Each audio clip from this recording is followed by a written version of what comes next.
ఈరోజు ఈ వీడియోలో 100% జాబ్ గ్యారంటీ ప్రోగ్రామ్తో ఆ జాబ్ అసిస్టెన్స్ ఆ జాబ్ వచ్చేలాగా ఒక కోచింగ్ సెంటర్ ప్రయత్నం చేస్తూ టాప్ కోచింగ్ సెంటర్ అయిన ఒక ఇన్స్టిట్యూట్ స్కాలర్షిప్ ప్రొవైడ్ చేస్తూ ఉంది.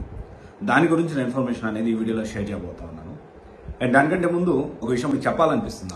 నా బీటెక్ అయిపోయిన తర్వాత 16లో అయిపోయింది. నా బీటెక్ అయిపోయిన తర్వాత హైదరాబాద్ రావడానికి లిటరల్లీ ఛార్జీ ఖర్చులు, ఇక్కడికి వచ్చిన తర్వాత ఒక ల్యాప్టాప్ కొనుక్కునే పరిస్థితి. ఎందుకంటే మెకానికల్ నాకు అంత అవసరం పడలేదు.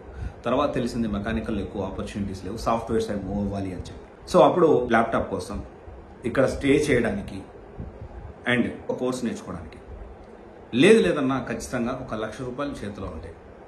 మనం ఖచ్చితంగా హైదరాబాద్ రావచ్చు. అట్లీస్ట్ ఒక 10,000 15,000 చేతిలో ఉంటే నేను హైదరాబాద్ వచ్చి కోర్స్ నేర్చుకొని జాబ్ తెచ్చుకోవచ్చు అని చెప్పి అలాంటి సిచ్యువేషన్లో తెచ్చుకోవచ్చు అనుకుంటే ఇంట్లో పరిస్థితి అనేది చాలా దారుణం అయిపోయింది. రకరకాల ఫైనాన్షియల్ కండిషన్ దృష్ట్యా లిటరల్లీ ఇప్పుడు మంచిగా ఉన్నప్పుడు అందరూ మంచిగా ఉంటారు. మా ఫాదర్ కూడా అందరూ ఫుల్ సపోర్ట్ చేస్తారు. సో లక్షలు కోట్లు ట్రాన్సాక్షన్ కూడా చేస్తున్నాడు. బట్ ఒక్కసారి డౌన్ అయ్యారు అంటే ఎవరు కనీసం ₹1,00,000 పుట్టడానికి చేయబోతులు తీసుకోవడానికైనా 6 నెలలు ఆగాల్సి వచ్చింది. ఏ రిలేటివ్ కానీ ఫ్రెండ్స్ కానీ ఇంకోరు ఎవ్వరు కానీ ఈ విషయంలో అసలు సపోర్ట్ చేయలేదు. సరే తర్వాత నేను నా కెరియర్ స్టార్ట్ చేయడానికి ఎలాగోలా 6 మంత్స్ తర్వాత హైదరాబాద్ వచ్చాను.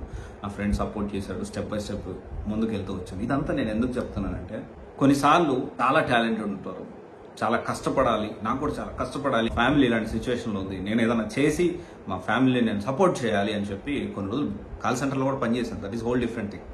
అండ్ డెలివరీ బాయ్గా ఇట్లా వర్క్ చేయడం కూడా జరిగింది. ఒక 2 months అట్లా చేశాను. అయితే మా ఫ్రెండ్ ఐడి తీసుకొని. సో ఇవంతా ఏంటి అంటే నాకు ఇప్పుడు పరిస్థితి బాగాలేదు.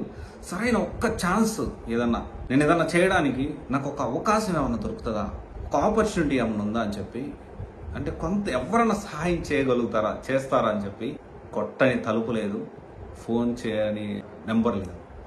అందరికీ కాదు, అందరితో మాట్లాడే ఎవ్వరు ఓకే అంటున్నారు కానీ చేస్తాం చూద్దాం అంటున్నారు కానీ ఎవరు సపోర్ట్ చేయలేదు. సో ఆ బాధ ఎలా ఉంటుందో నాకు తెలుసు.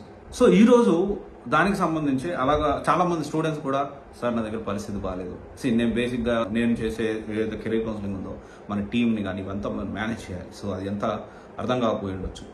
బట్ ఇప్పుడు నేనేం చెప్తున్నానంటే ఒక టాప్ ఇన్స్టిట్యూట్లో స్కాలర్షిప్తో 50% మనకు వచ్చే మార్కులు బట్టి 50%, లేకపోతే కొంచెం తక్కువ మార్క్స్ వస్తే 40%, ఇలా ఒక స్కాలర్షిప్ టెస్ట్ పెట్టి చాలామంది ఎక్కువ ఖర్చు పెట్టుకోలేని స్టూడెంట్స్కి సపోర్ట్ చేస్తూ ఉన్నారు. సో దాని గురించి ఇన్ఫర్మేషన్ మీకు చెప్పడానికి నేను కూడా చాలా హ్యాపీ ఫీల్ అవుతా ఉన్నాను.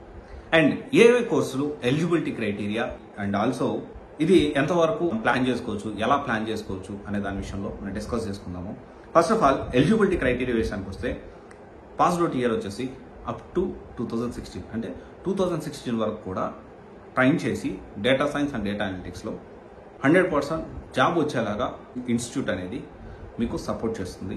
And at the same time చాలామంది సార్ బీఫార్మసీ వాళ్ళు ఏం చేయాలి సార్, అగ్రికల్చర్ బీఎస్సీ వాళ్ళు ఏం చేయాలి సార్, తర్వాత ఇంకా వేరేది అడుగుతూ ఉంటారు, ఏంటి బీబీఆర్ పరిస్థితి ఏంటి సార్, బీబీఆర్ అసలు సాఫ్ట్వేర్కి ఎలిజిబుల్లా, బీఫార్మసీ వాళ్ళు ఎలిజిబుల్లా. మోస్ట్లీ ఏంటంటే బీఫార్మసీ వీళ్ళందరూ కూడా ఏంటి అంటే కొంతవరకు సాఫ్ట్వేర్కి అంత తొందరగా కంపెనీస్ తీసుకోవడానికి ఇష్టపడరు.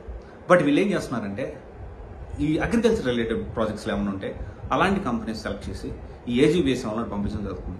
At the same time B Pharmacy వాళ్ళు కూడా అలాగే దానికి రిలేటెడ్ మెడికల్ సంబంధించిన ప్రాజెక్ట్స్ జరిగే కంపెనీస్కి వీళ్ళు రెఫర్ చేయడం జరుగుతుంది.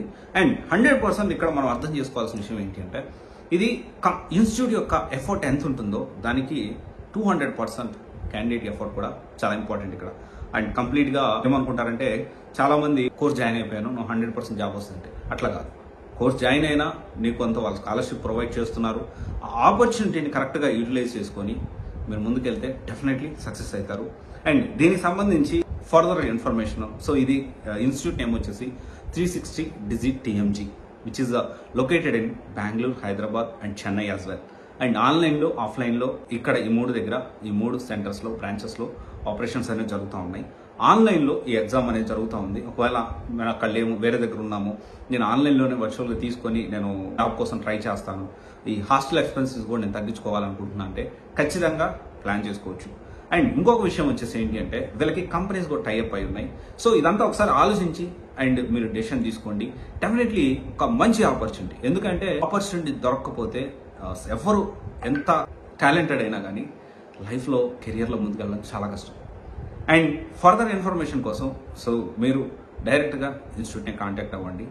అండ్ నేనైతే నాకు తెలిసిన ఇన్ఫర్మేషన్ అంతా నేను మీతో షేర్ చేశాను. సో ఫర్దర్గా ఏ ఇన్ఫర్మేషన్ కావాలన్నా ఎగ్జామ్ ఎప్పుడు అండ్ యాప్టిట్యూడ్ టెస్ట్ పెడతా ఉన్నారు. అంటే ఖచ్చితంగా వాళ్ళు మెరిట్ స్టూడెంట్స్ ఒకటి, వాళ్ళు అంటే బాగా చదివే వాళ్ళకి, ఆర్థికంగా వెనకబడిన వాళ్ళకి కొంత సపోర్ట్ చేద్దాం. Point number 1. ఇంకోటి వచ్చేసి అన్ని ఎంఎన్సీ కంపెనీల్లో కెరీర్ స్టార్ట్ చేయడానికి యాప్టిట్యూడ్ ఎగ్జామ్ అనేది ఫస్ట్ రిటర్న్ టెస్ట్గా మనం పెడతా ఉంటాం. సో ఈ రెండు కన్సిడర్ చేస్తూ పెడుతున్నారేమో నేను అనుకుంటున్నాను. సో బట్ ఇది ఒక మంచి ఆపర్చునిటీ. ఈ స్కాలర్షిప్ ఆపర్చునిటీ 50% వరకు ఫీజు అనేది తగ్గిస్తూ మంచి ఆపర్చునిటీ యూటిలైజ్ చేసుకోండి. అవకాశం మన డోర్ నాక్ చేసినప్పుడే దాన్ని కరెక్ట్గా యూటిలైజ్ చేసుకోవాలి. మనకు కావాలనుకున్నప్పుడు ఆపర్చునిటీ దొరకదు.